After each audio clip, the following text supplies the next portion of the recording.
दोस्तों आपका बहुत बहुत स्वागत है हमारे YouTube चैनल में। ये है शेवरलेट की क्रूज़ गाड़ी, डीजल 2 लीटर इंजन है। कस्टमर का कंसर्न ये गाड़ी में ये है कि इसकी बैटरी 2 दिन में टोटली ड्रेन हो जाती है और बैटरी को तीसरे दिन निकाल के चार्जिंग को देना पड़ता है। कस्टमर बहुत ही परेशान है इस गाड़ी के पीछे। ये गाड़ी बहुत सारे इलेक्ट्रिशियन को दिखाया लेकिन उनको कुछ मिला नहीं। अभी मैंने गाड़ी स्टार्ट की है, आप देख सकते हैं इसके क्लस्टर मीटर में कोई माल फंक्शन की चेक इंजन लाइट ऐसा कुछ एरर नहीं है। गाड़ी का इंजन सिस्टम एकदम क्लीन है। तो इस गाड़ी में स्कैनर लगा के कुछ भी फ़ायदा नहीं होगा क्योंकि इसमें प्रॉब्लम है करंट ड्रेन का।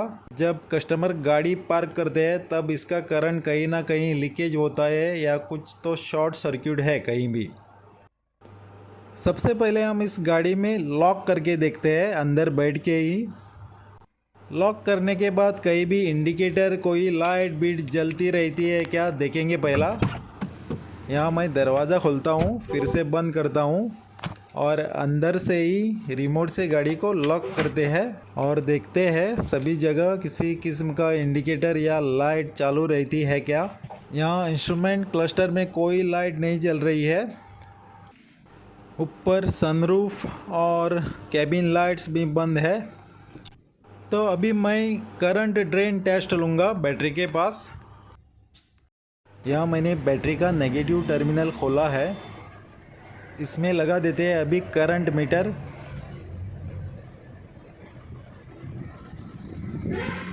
मल्टीमीटर मैंने एम्पियर पे रखा है, 20 एम्पियर पे रखा है। अभी मीटर पे करंट का लोड दे के देखते हैं। तो यहाँ 2 एम्पियर तक लोड मीटर पे पड़ रहा है। अभी करंट देखो बढ़ गया थोड़ा। अभी ऐसा ही पकड़ के रखते हैं। सभी मॉड्यूल्स स्लीप मोड में जाने तक इंतज़ार करेंगे। अभी करंट धीरे धीरे कम होता जा रहा है। मेरे हाथ में जो प्रोब है वो थोड़ी गर्म होने लगी है। ये प्रोब करंट मेजर करने के लिए नहीं होती है क्योंकि करंट का बहुत लोड होता है।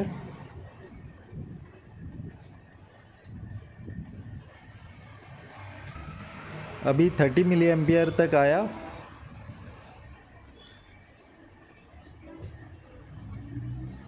अभी 0 तक आया लेकिन 0 तक नहीं आना चाहिए।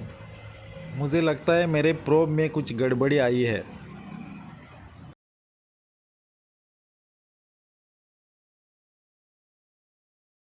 माफ़ी चाहता हूँ दोस्तों, मेरा मल्टीमीटर का प्रोब जल गया और मैंने ये दूसरा मल्टीमीटर लाया, इसमें मैंने हैवी प्रोब बनाए हैं। अभी करंट देखो 180 मिली एम्पेयर ले रहा है।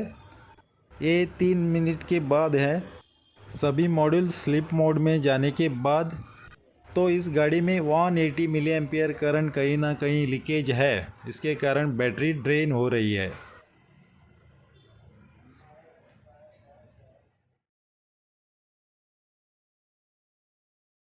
तो दोस्तों बहुत कुछ ढूंढने के बाद मुझे फॉल्ट का क्लू मिल गया है।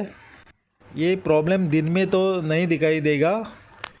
अगर आप रात में इसको एकदम बारीकाई से देखते हैं तो थोड़ा बहुत क्लू आपको मिल जाएगा। इधर आप देखो, इधर फ्यूल गेज के पास एक छोटा सा इंडिकेटर है येलो कलर का। ये एकदम डिम में जल रहा है। ये एक्चुअली फ्यूल ख़त्म होने का इंडिकेटर है। मैं अभी इग्निशन ऑफ़ करता हूँ और मेरी मोबाइल की फ्लैश लाइट भी ऑफ़ करता हूँ। तो अभी आप देखो ये ऐसा दिख रहा है, रात में थोड़ा सा जल रहा है। यही प्रॉब्लम नहीं होगा इस मीटर में और शायद कहीं भी शॉर्टिंग रहेगा। ये मीटर बहुत शॉर्ट होते हैं बारिश के समय में और बहुत सारा करंट भी ड्रेन कर लेते हैं। ऐसी फॉल्ट यानी कि एकदम बारीक करंट जो ड्रेन हो रहा है, ऐसी फॉल्ट ढूंढने में बहुत सारे इलेक्ट्रिशियन फेल हो जाते हैं और कभी कभी कस्टमर भी एकदम घाई करता है कि गाड़ी आज के आज ही चाहिए। तो ऐसी स्थिति में ऐसा फॉल्ट ढूंढना बहुत ही मुश्किल होता है। कस्टमर को गाड़ी छोड़ के जाना चाहिए और टेक्नीशियन को समय देना चाहिए, तो ये ऐसा फॉल्ट आप ढूंढ सकते हैं। क्लस्टर मीटर को निकाल दिया। अब खोलते हैं इसको। सभी क्लस्टर मीटर बारिश के सीज़न में शॉर्टिंग होते हैं ज़्यादा से ज़्यादा और बैटरी ड्रेन का प्रॉब्लम भी देते हैं। इसको अच्छी तरह रिपेयर कर देते हैं और एंटी मॉइस्ट भी कर देते हैं इसको। इस मीटर के बोर्ड में मैंने एकदम माइन्यूटली देखा है तो बहुत सारे ट्रैक्स शॉर्टिंग है इसमें, यही कारण है बैटरी जल्दी ड्रेन होने का। इसको करते हैं अभी रिपेयर। दोस्तों ये मीटर अभी रिपेयर हो चुका है एकदम क्लीन। अभी इसको एंटी मॉइस्ट स्प्रे का कोटिंग कर देते हैं क्योंकि ये प्रॉब्लम दोबारा कभी भी नहीं आएगा स्प्रे करने से। मीटर को गाड़ी में लगा दिया। यहाँ जो इंडिकेटर जलता था अभी नहीं दिखाई दे रहा है। इग्निशन ऑन करके दिखाता हूँ। और यहाँ इंडिकेटर आया और थोड़ी देर बाद चला गया। इग्निशन को ऑफ करते हैं और फ्लैश को भी ऑफ करके दिखाता हूँ। अभी जो इंडिकेटर पहला जलता था वो बिल्कुल ही गायब हो चुका है। लगता है हमारा प्रॉब्लम सॉल्व हो गया। अभी मैं मीटर में करंट चेक करके दिखा दूंगा। करंट मीटर को बैटरी के पास लगा दिया। करंट मीटर बिल्कुल 0 दिखा रहा है क्योंकि 3 मिनट गुजर चुके हैं ऑलरेडी। फिर से मैं सिस्टम को वेकअप करता हूँ। रिमोट से पहला अनलॉक करते हैं और फिर से लॉक कर देते हैं।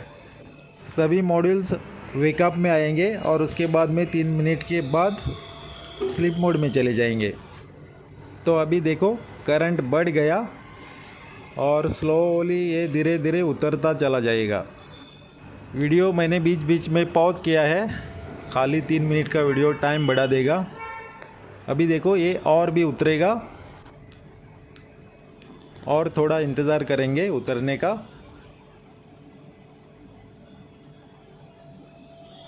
और यहाँ देखो अभी 0 हो गया।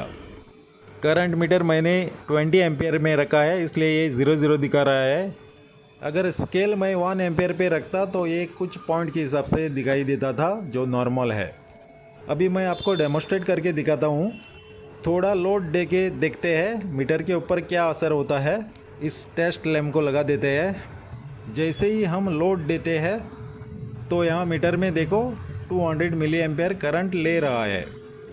इस लैम्प का लोड है 200 मिली एम्पियर करंट जो बराबर दिखाई दे रहा है। अभी थोड़ा नज़दीक से देखो, लैंप लगाते ही 200 मिली एम्पियर करंट ले रहा है। इस टेस्ट से हमको समझता है कि हमारा कहीं भी करंट अभी ड्रेन नहीं है। गाड़ी स्लीप मोड में कहीं भी अगर करंट इस्तेमाल होता तो यहाँ दिखाई देता था, जो अभी ना के बराबर है। पहला जो 180 मिली एम्पियर करंट लेता था अभी 0 हो गया बिल्कुल। तो दोस्तों ये अभी तीसरे दिन, एक दिन मैंने गाड़ी रखी थी और मैं अभी तीसरे दिन गाड़ी स्टार्ट करके देख रहा हूँ अभी भी बैटरी में जान है कि नहीं है। जैसे कस्टमर कह रहा था कि तीसरे दिन गाड़ी स्टार्ट नहीं होती थी बैटरी ड्रेन होने के कारण। तो दोस्तों देखो गाड़ी स्टार्ट हो गई और बैटरी भी हमारी उतरी नहीं है। आज के वीडियो में बस इतना ही। वीडियो हेल्पफुल है तो लाइक दे दीजिए, शेयर कीजिए और आप मेरे चैनल में नए हैं तो सब्सक्राइब कीजिए। मिलती है किसी अगले वीडियो में। देखने के लिए बहुत बहुत धन्यवाद।